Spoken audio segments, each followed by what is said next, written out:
Queridos hermanos, continuamos una semana más, ¿verdad?, con nuestro estudio sistemático del Evangelio de Marcos. Si recordáis, ya hace algunos domingos que nos encontramos en la última semana de Jesús. Y hoy concretamente vamos a estar en el pasaje de Marcos, capítulo 12, los versículos del 1 al 12. El Señor pronuncia esta parábola el miércoles de la semana de Pasión.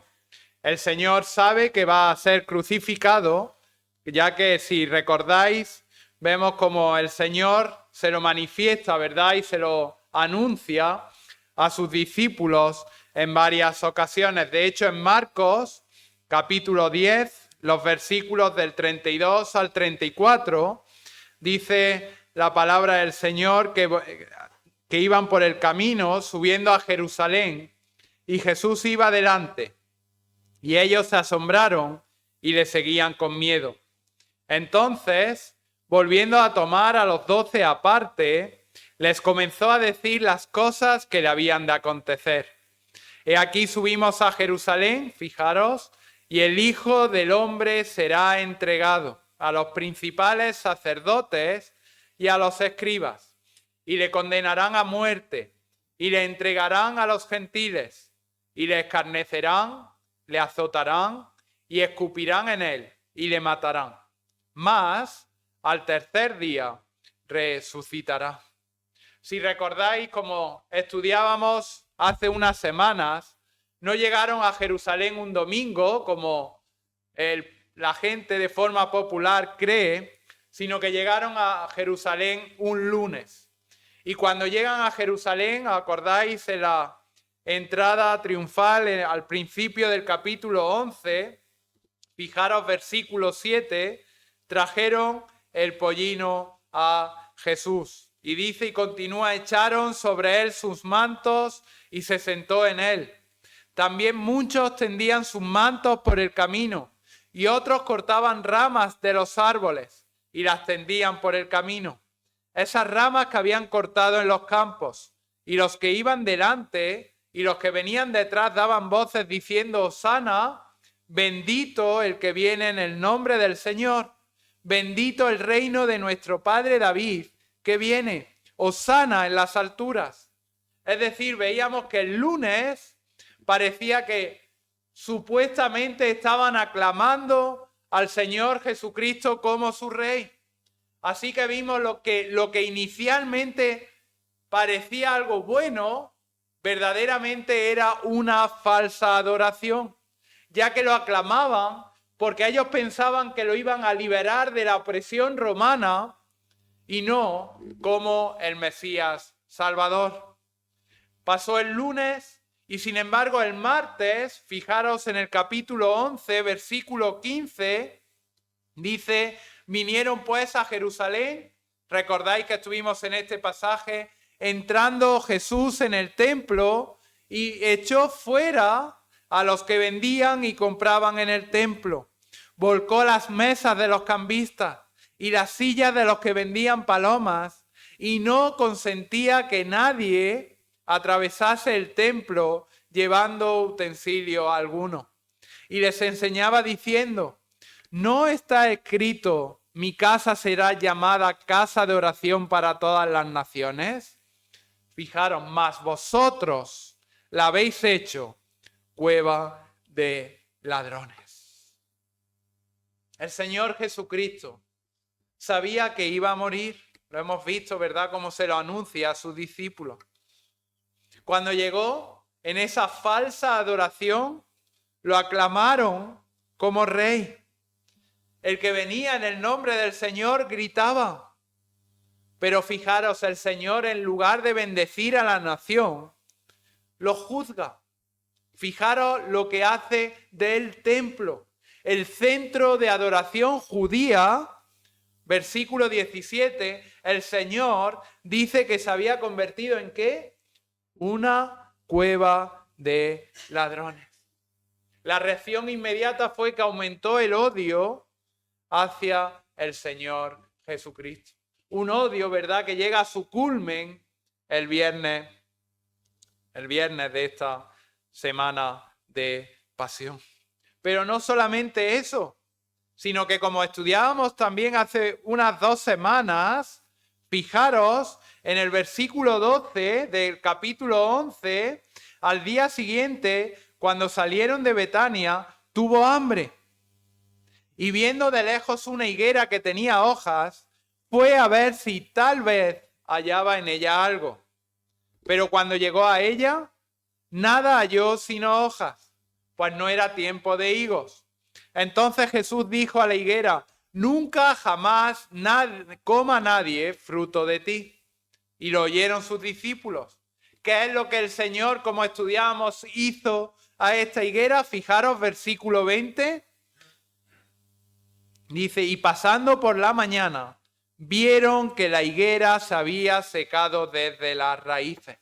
Entonces Pedro, acordándose, le dijo: Maestro, mira, la higuera que maldijiste se ha secado.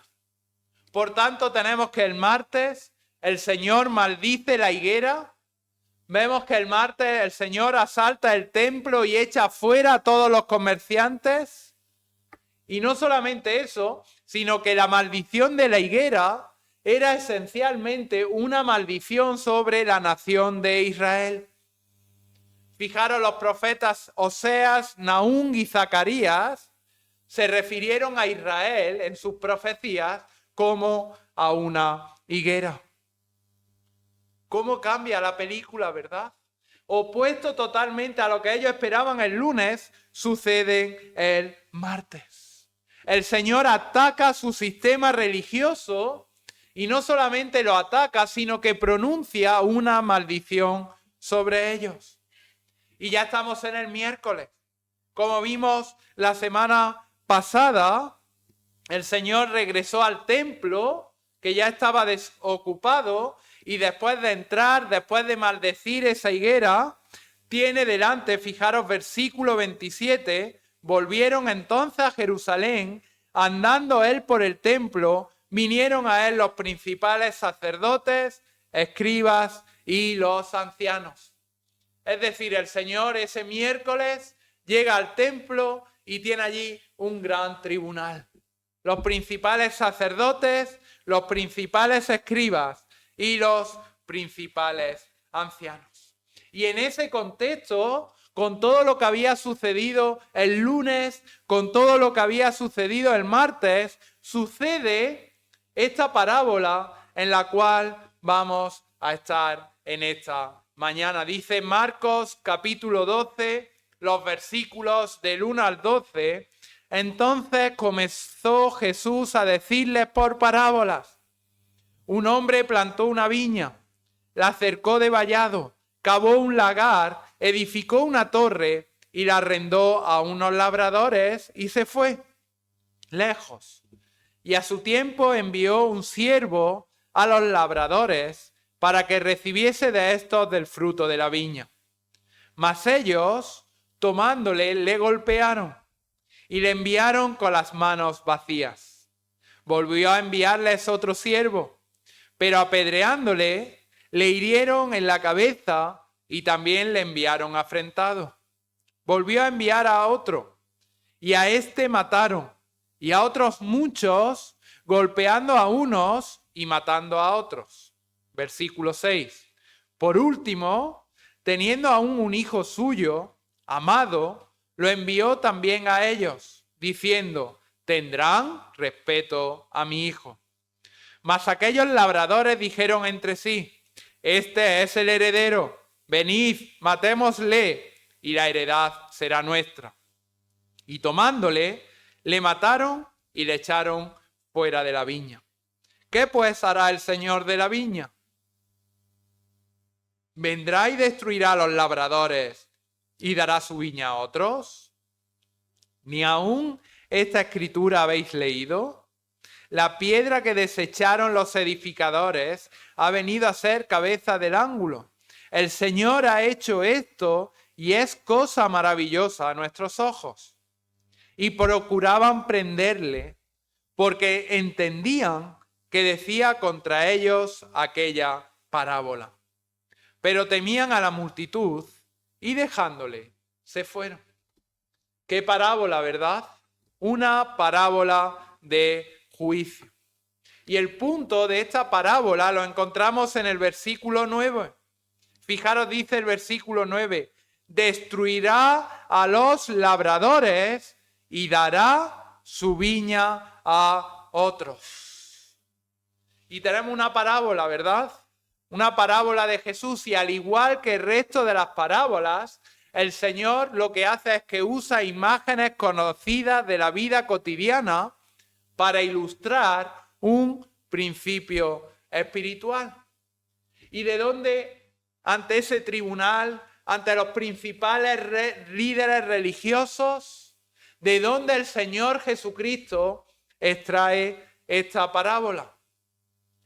Fijaros, esta parábola es extraída de una ilustración de Israel. Israel, en Isaías capítulo 5, es ilustrado como una viña. Fijaros, vamos a ir a Isaías capítulo 5 y vamos a estar un tiempo en este pasaje porque nos va a ayudar a entender la parábola. Fijaros, Isaías capítulo 5. Dice versículos 1 y 2. Ahora cantaré por mi amado, el cantar de mi amado a su viña. Fijaros, tenía mi amado una viña en una ladera fértil.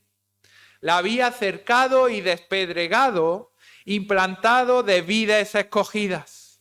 Había edificado en medio de ella una torre y hecho también en ella un lagar. Y esperaba que diese uvas y dio uvas silvestres. ¿Os suena? Es la misma parábola que el Señor está usando delante de esos principales líderes religiosos. Y dice Isaías capítulo 5, versículo 3, ahora pues, vecinos de Jerusalén y varones de Judá, juzgad ahora entre mí y mi viña. ¿Qué más se podía hacer a mi viña que yo no haya hecho en ella?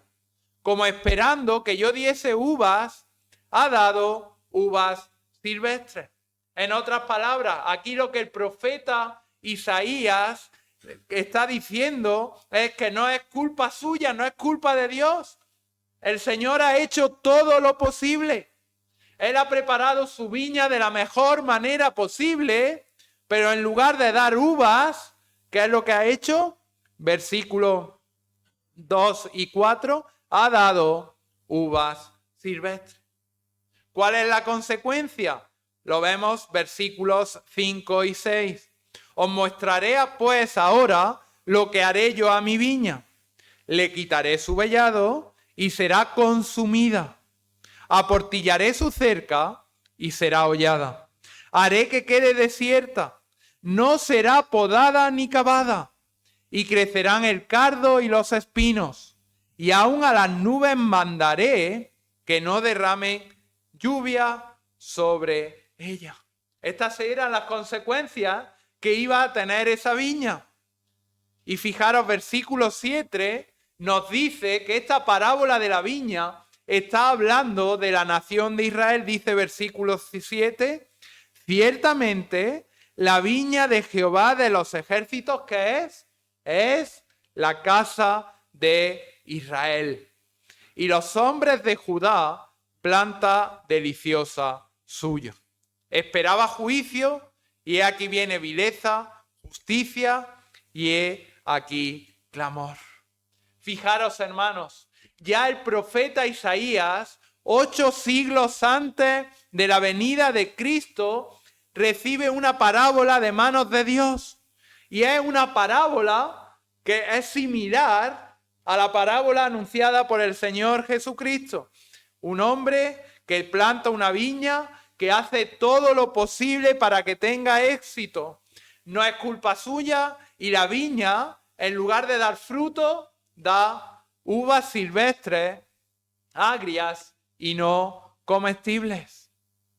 Es decir, el juicio que se pronuncia sobre esta viña es que va a ser completamente totalmente destruida. ¿Y qué sucede? Que esta viña, ¿a quién se estaba refiriendo el profeta? Versículo 7, a la casa de Israel. Y todos sabemos, ¿verdad?, qué sucedió con Israel.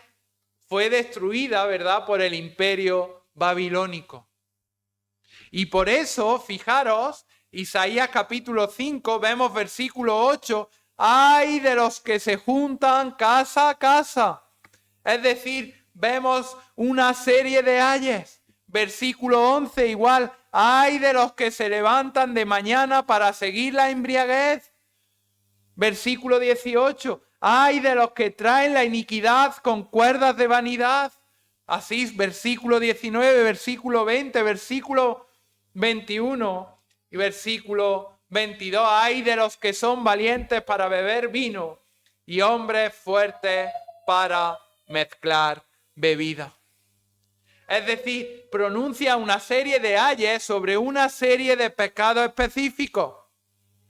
Pero ¿qué dice en medio de esto? Versículo 16. Fijaros, Jehová de los ejércitos será exaltado en juicio y el Dios santo será santificado con justicia. Es decir, lo que está diciendo es que Dios va a juzgar a la nación de Israel. ¿Por qué la juzga? Versículo 24 de Isaías capítulo 5. Por tanto, como la lengua del fuego consume el rastrojo y la llama devora la paja, así será su raíz como podredumbre y su flor se desvanecerá como polvo. ¿Por qué? Fijaros, porque desecharon la ley de Jehová de los ejércitos. Y no solamente eso, sino que abominaron la palabra del Santo de Israel. Tenemos esto, ¿verdad? Dios es el que construye la viña. Dios es el que pone todo para que esa viña florezca, pero no da fruto. Y Dios, por tanto, lo va a destruir. Es justamente lo que pasó unos siglos después, en el año 586, antes de Cristo, la nación de Israel fue tomada por el imperio babilónico. Fue destruido Jerusalén y todo Israel. Y no solamente eso, sino que fijaros, en Isaías 6, el profeta Isaías estaba desolado. Y dice, tiene una visión, fijaros versículo 1. Y le dice, en el año en que murió el rey Uzías, vi yo al Señor sentado sobre un trono alto y sublime, y sus faldas llenaban el templo. Es decir, ve otra visión, ¿verdad? Y él necesitaba saber que aunque la nación de Israel iba a ser tomada, Dios estaba todavía en su trono. Y fijaros, le da esta visión. Dice, fijaros, vi yo al Señor, a Dios, sentado sobre un trono alto. Y dice, y sus faldas llenaban el templo. Buenas noticias. A pesar de la destrucción, buenas noticias. ¿Por qué? Porque a pesar de lo que estaba pasando en Israel, podríamos pensar que Dios había sido derrotado. Pero no es así. Aún en medio de esta destrucción, Dios es soberano y su gloria, fijaros, está presente porque dice que sus faldas llenaban el templo. Él está en el trono, Él está exaltado y es glorioso. Y dice versículo 3, fijaros, los ángeles daban voces diciendo, Santo, Santo, Santo. Fijaros, Dios es soberano, está en su trono y Dios es santo. ¿Qué dos verdades más importantes en la mente del profeta Isaías? Entonces, sea lo que fuese que estuviese pasando en Israel, a pesar de que era un desastre total y una destrucción absoluta, el profeta Isaías tenía la certeza de que Dios es soberano y que Dios es santo. 3 veces santo. Que nada de lo que estaba sucediendo había escapado de su control. Dios soberano estaba al control. Dios estaba haciendo lo que Él tenía que hacer. Cuando todo estaba tan mal, cuando la destrucción se avecinaba sobre el pueblo escogido por Dios, fijaros que no estamos hablando de un pueblo cualquiera, sino que era Israel, cuando Jerusalén, cuando el templo, cuando la nación, el pueblo escogido de Dios iban a ser devastados, destruidos, masacrados, fulminados, llevados al cautiverio, aún Dios es soberano sobre eso. Y cuando fueron invadidos por el imperio babilónico, es una expresión de la santidad y del juicio de Dios hacia el pecado. Nuestro Dios es un Dios soberano. Nuestro Dios es un Dios santo.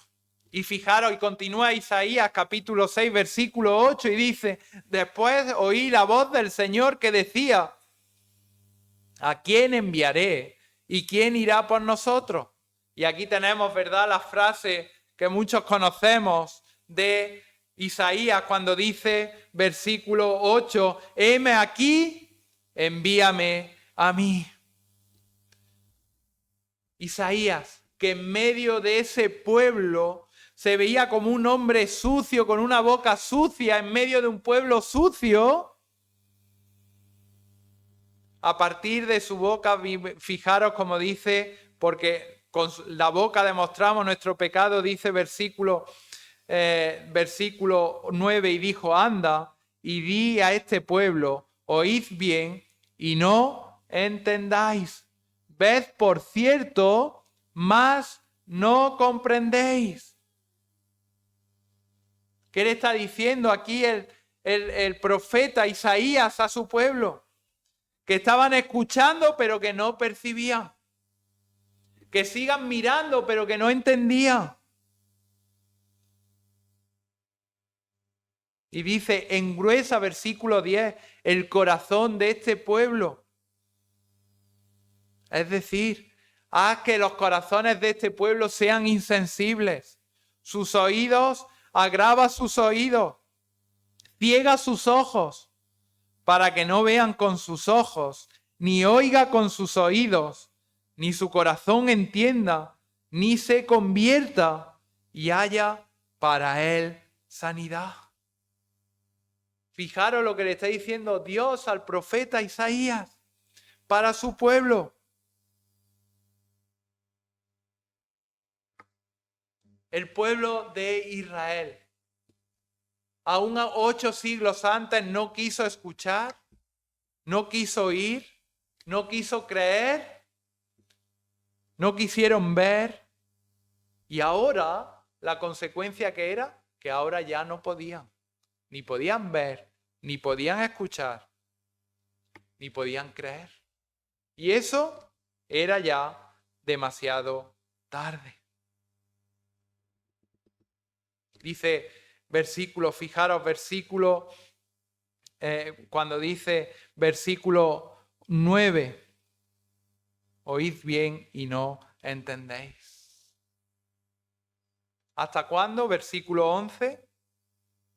Fijaros, hasta que las ciudades estén asoladas y sin morador, y no haya hombre en las casas, y la tierra esté hecha un desierto. Hasta que Jehová haya echado lejos a los hombres y multiplicado los lugares abandonados en medio de la tierra. Sigue haciéndolo hasta que no quede ni un alma con quien hablar.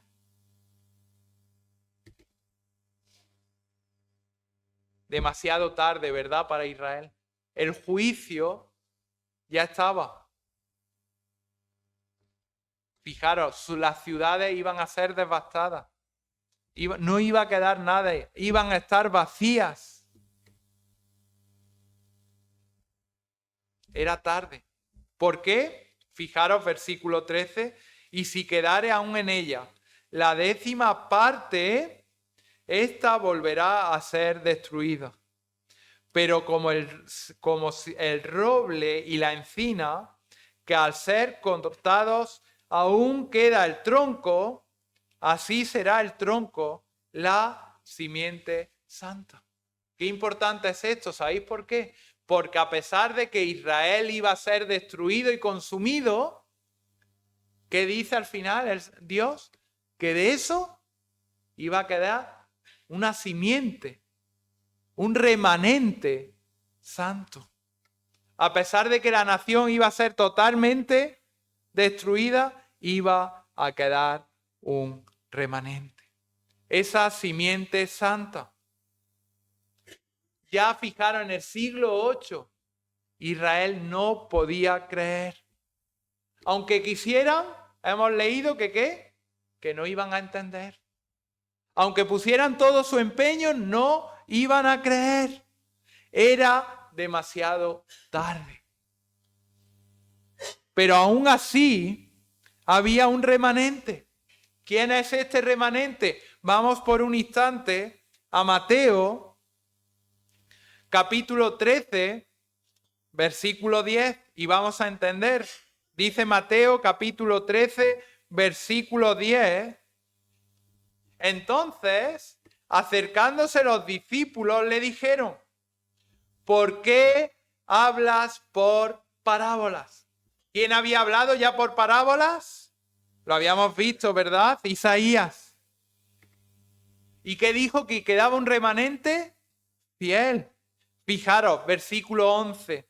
Él respondiendo les dijo: porque a vosotros os es dado saber los misterios del reino de los cielos, mas a ellos no les es dado. ¿Qué está sucediendo?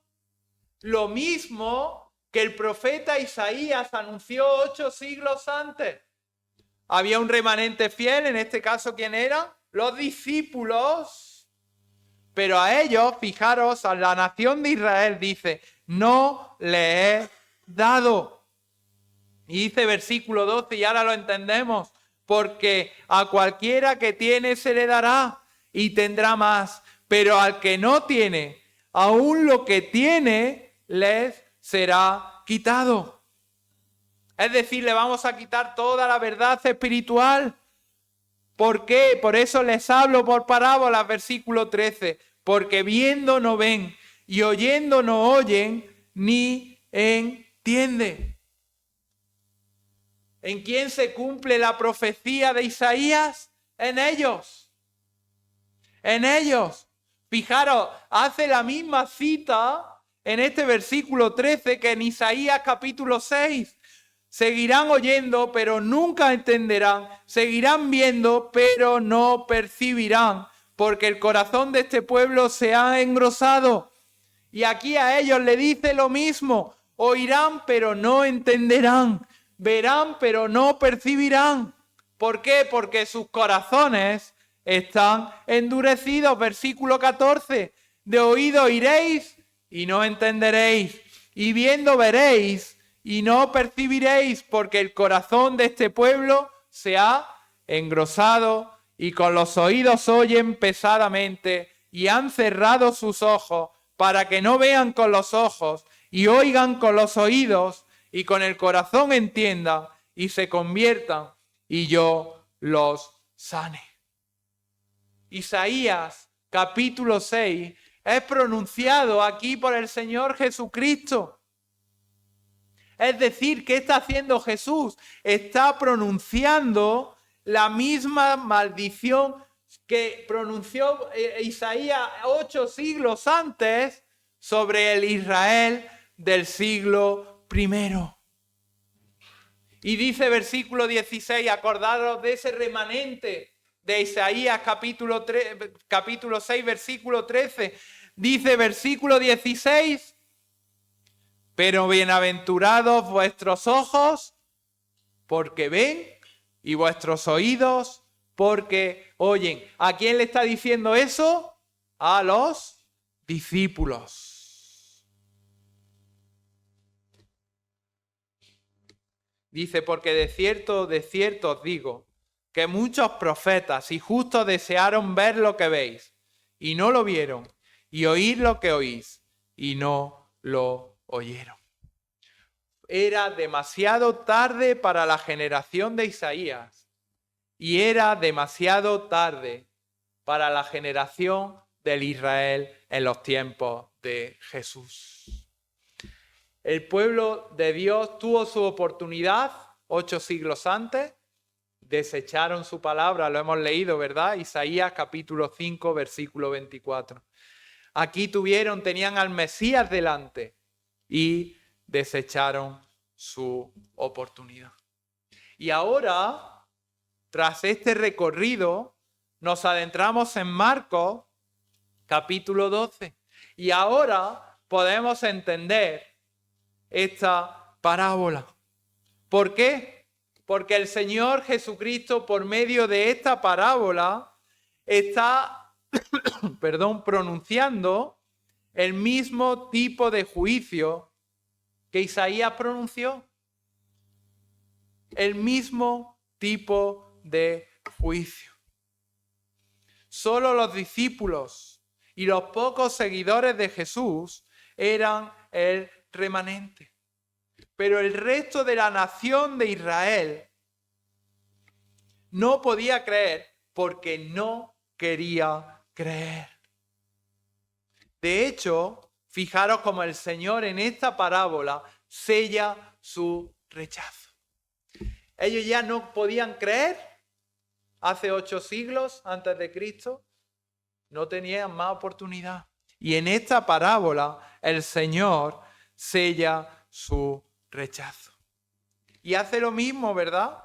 Todo el mundo, todos esos principales sacerdotes que estaban allí en el templo, anuncian y ven el Señor Jesucristo enseñando esta parábola. Y era una parábola común, todo el mundo en Israel es un terreno similar al terreno nuestro, hay olivos y hay viñas, ¿verdad? Y sabían, ¿verdad?, cómo se cuidaba una viña. Y le anuncia esto y le dice, versículo 1, entonces comenzó a Jesús decirle por parábola, un hombre plantó una viña, la cercó de vallado, cavó un lagar, edificó una torre y la arrendó a unos labradores y se fue lejos. Dice versículo 2, y a su tiempo, es decir, en el tiempo de la cosecha, envió un siervo a los labradores para que recibiese de estos del fruto de la viña. Normalmente, desde que se planta una viña hasta que da su primer fruto, pueden pasar aproximadamente entre 4 o 5 años. Y fijaros, dice que envía un esclavo, ¿verdad?, a los labradores y ellos estaban cuidando su viña. Y luego, fijaros, versículo 3 dice, tomándole, le golpearon y lo enviaron con las manos vacías. Esto es impactante, ¿verdad? Jesús, recordad, le estaba hablando a los principales líderes religiosos, a los principales líderes judíos. Y ciertamente ellos son los administradores de la parábola. Ellos son los labradores que la rentaron. Ellos son los arrendatarios. Ellos son los administradores de Dios sobre el pueblo de Israel. Y la viña, al igual que en Isaías capítulo 5, es Israel. Y los líderes de Israel son los labradores. Son los administradores. Y fijaros, versículo 4. Y les envió otro esclavo y lo hirieron en la cabeza y lo trataron con vergüenza. Es decir, lo golpearon. La máxima forma de deshonra. Versículo 5, volvió a enviar a otro y ya no solamente le golpearon en la cabeza, sino que dice, y a este lo mataron. De hecho, el relato de Mateo paralelo dice que lo apedrearon hasta matarlo. Qué comportamiento más extraño, ¿verdad? ¡Qué comportamiento más escandaloso! Esto tendría que ser impactante para los líderes judíos que estaban recibiendo esta enseñanza. Y dice versículo 6, por último, teniendo aún un hijo suyo, amado, lo envió también a ellos diciendo, tendrán respeto de mi hijo. Pensarían, bueno, ese ya es su hijo amado. Tendremos respeto de él.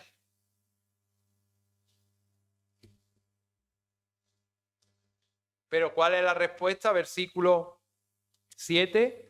Mas aquellos labradores dijeron entre sí, es el heredero, venid, matémosle. Y la heredad será nuestra. Mataron al hijo, ¿verdad? Y ni siquiera hicieron un funeral, sino que dice, y tomándolo le mataron y le echaron fuera de la viña. ¿Qué pues hará el señor de la viña? ¿Qué hará de él? Fijaros, los líderes de Israel estaban indignados por este comportamiento. Y en Mateo capítulo 21 les responden estos líderes de Israel y le dice, lleva a esos miserables a un fin miserable y alquilará la viña a otros labradores que le pagarán las ganancias en las temporadas apropiadas. Es decir, le está diciendo, mata a esos labradores que están cuidando de la viña. Destrúyelos. ¿Y qué? Y darle la viña a otros. Esa fue la respuesta que ellos dieron. En Lucas, en el mismo pasaje paralelo, dice, eso no puede ser posible. No están teniendo respeto hacia el dueño de la viña. ¿Y qué encontramos en esta parábola? Vamos a explicarla muy brevemente. ¿Quién planta la viña? Es Dios, ¿verdad? ¿Quién es la viña? Es Israel. ¿Quiénes son los labradores que están cuidando de la viña? Esos líderes religiosos. Los mismos que estaban en el templo que el Señor Jesucristo acababa de desmantelar. Los mismos que estaban sentados y que le hicieron la pregunta con qué autoridad hacía esa cosa. ¿Quiénes son esas personas? Fijaros de esos esclavos que iban yendo. Pues si hacemos un recorrido, ¿verdad?, a lo largo del Antiguo Testamento, vemos como el Señor elige a líderes religiosos de Israel, ¿verdad? Tenemos a los patriarcas como Abraham, Jacob, a los escribas, ¿verdad?, a los fariseos en la época de Jesús. ¿Qué son las cosechas que iban produciéndose? Pues son las temporadas apropiadas cuando Dios espera una cosecha espiritual. Pero ¿qué estaba sucediendo? Que en lugar de una ración espiritual del pueblo de Israel, estaba tomando el ejemplo de Isaías capítulo 5, uvas agrias. Fijaros, esos esclavos son los profetas del Antiguo Testamento. El Señor envió profetas para que escucharan de Dios, para alertarles, para decirle, oye, por ese camino no sigáis. El Señor quería que dieran fruto, el Señor quería que le obedeciesen. ¿Qué hacen los profetas en Israel? Oye, les llama a la santidad, les llaman a que se arrepientan, les llaman a que vuelvan a la palabra de Dios, que obedezcan la palabra de Dios, desde Moisés, ¿verdad?, hasta Juan el Bautista. ¿Y qué es lo que le hicieron? Les golpearon, los maltrataron, los hirieron, los golpearon en la cabeza y muchos los mataron. Según Justino Mártir, Isaías, que sabéis que alertó al pueblo de que se volviese de su pecado, fue cortado por la mitad. Jeremías, otro de los grandes profetas, fue constantemente maltratado y arrojado a un pozo. y dice que finalmente fue apedreado hasta la muerte. El profeta Ezequiel fue maltratado hasta que Amós, tuvo que huir por su vida. Zacarías fue apedreado. Micaías recibió un puñetazo en la cara. Esto fue la reacción de los líderes religiosos del pueblo de Israel sobre cada uno de sus profetas. De hecho, fijaros en Jeremías, capítulo 25, los versículos del 4 al 11, dice: y envió Jehová a vosotros todos sus siervos, los profetas, enviándoles desde temprano y sin cesar. ¿Pero qué? Lo que hemos leído, pero no oísteis, ni inclinasteis vuestro oído para escuchar. Cuando decían: volveos ahora de vuestro mal camino y de la maldad de vuestras obras, y moraréis en la tierra que os dio Jehová a vosotros y a vuestros padres para siempre, y no vayáis en pos de dioses ajenos, sirviéndoles y adorándoles, ni provoquéis a ira con la obra de vuestras manos, y no os haré más. Pero no me habéis oído, dice Jehová, para provocarme a ira con la obra de vuestras manos para mal vuestro. Por tanto, así ha dicho Jehová de los ejércitos: por cuanto no habéis oído mis palabras, he aquí enviaré y tomaré a todas las tribus del norte, dice Jehová, y a Nabucodonosor, rey de Babilonia, mi siervo, y los traeré contra esta tierra y contra sus moradores y contra todas estas naciones en derredor, y los destruiré y los pondré por escarnio y por burla y en desolación perpetua. Y haré que desaparezca de entre ellos la voz de gozo y la voz de alegría, la voz de desposado y la voz de desposada, ruido de molino y luz de lámpara. Toda esta tierra será puesta en ruinas y en espanto, y servirán a estas naciones al rey de Babilonia, ¿cuánto? 70 años. Estos eran esas personas, esos siervos que iban en busca de la cosecha. Llegamos al versículo 6 de Marcos 12. ¿Quién es el Hijo amado? El mismo amado de Isaías 5:1. Todos sabemos quién es, ¿verdad? El Señor Jesucristo. Lo vemos, ¿verdad? En el bautismo del Señor Jesucristo, cuando dice: este es mi Hijo amado. No solamente ahí, sino en la transfiguración que estudiamos ya hace unos meses, la misma expresión: este es mi Hijo amado. Distinto, ¿verdad?, a los demás mensajeros. No era un sirviente, no era un esclavo, sino que es su Hijo. Quizás, leemos en la parábola, lo respetarán a él. Pero ¿cuál es la respuesta? Versículo 7, no matémoslo, ¿verdad? Y la heredad será nuestra. Ya hemos leído en el versículo 8 que le mataron y le echaron fuera de la viña. Incluso algunos comentaristas creen que podría referirse a que el Señor Jesucristo fue crucificado fuera de la ciudad. La herencia será nuestra, dice. Hagámonos del Cristo y ya mantenemos, ¿verdad?, nuestro reino corrupto. Pero fijaros, le hace una pregunta, versículo 9. ¿Qué hará el Señor de la viña? Fijaros, respuesta: vendrá, destruirá a los labradores y dará su viña a otros.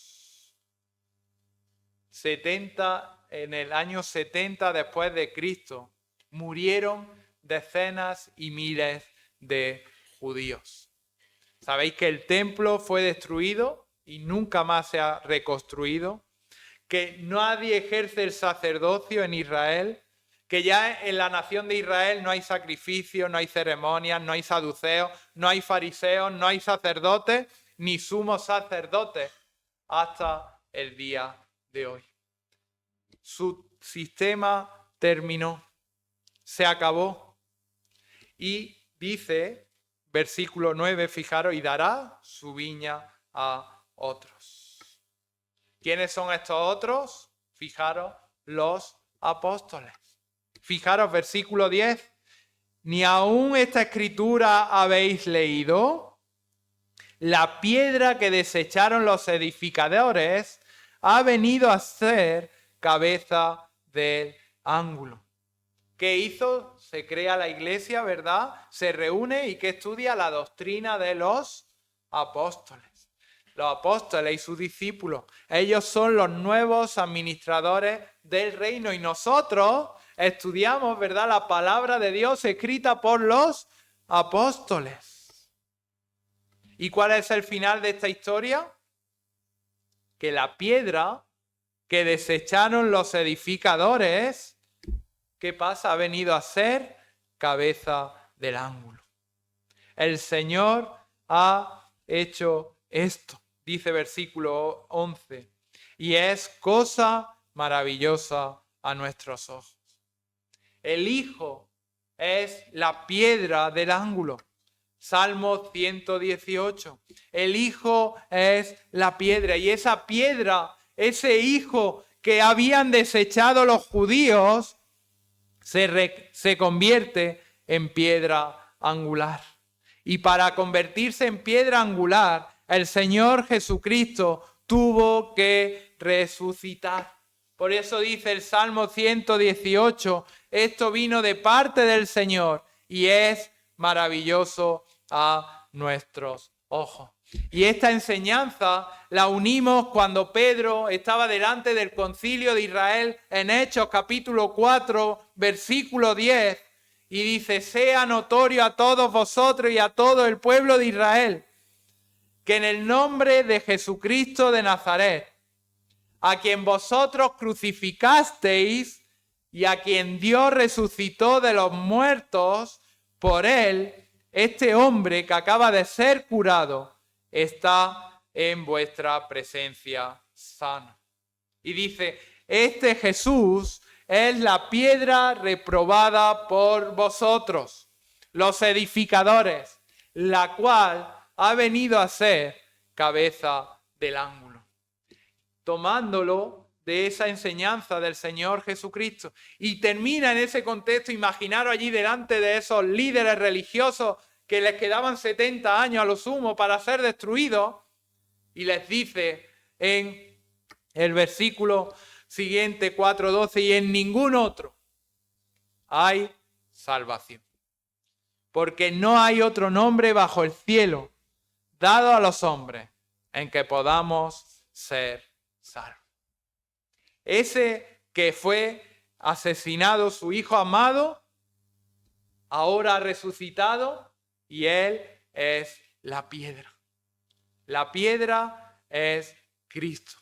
El dueño de la viña es Dios, la viña es su pueblo de Israel.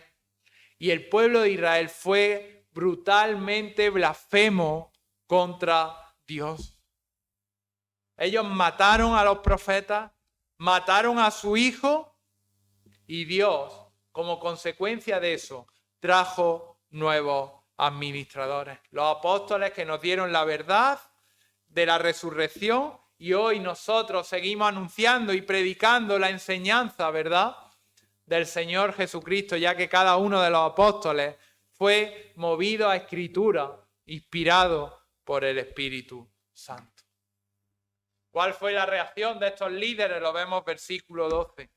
Procuraban prenderle, porque entendían que decía contra ellos aquella parábola, pero temían a la multitud y dejándole, se fueron.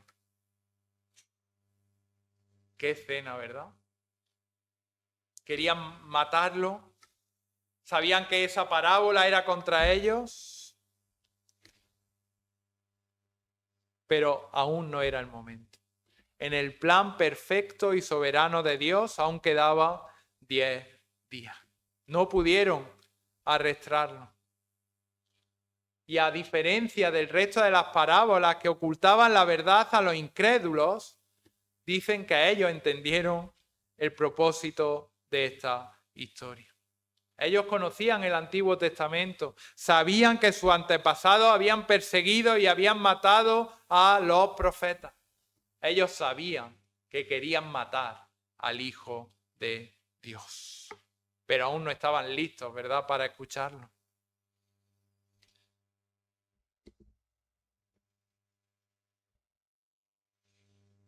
Habían rechazado a Cristo. ¿Cuál fue la consecuencia? La misma que hemos leído en Isaías capítulo 5. Quedaron condenados de manera permanente. Aún hoy hay gente que escucha el Evangelio, que continuamente está escuchándolo, pero pueden tener un corazón endurecido y nunca llegar a ser salvos. Pero han tenido su oportunidad, no tienen excusa, tal como nos dice Romanos capítulo 1. Pero aún hoy, como hemos leído en Hechos capítulo 4, versículo 12, aún hoy es tiempo de salvación y no hay salvación en ningún otro, solo en Cristo, que es la piedra angular para todo aquel que en Él cree por fe. Pues que el Señor bendiga su palabra. Amén.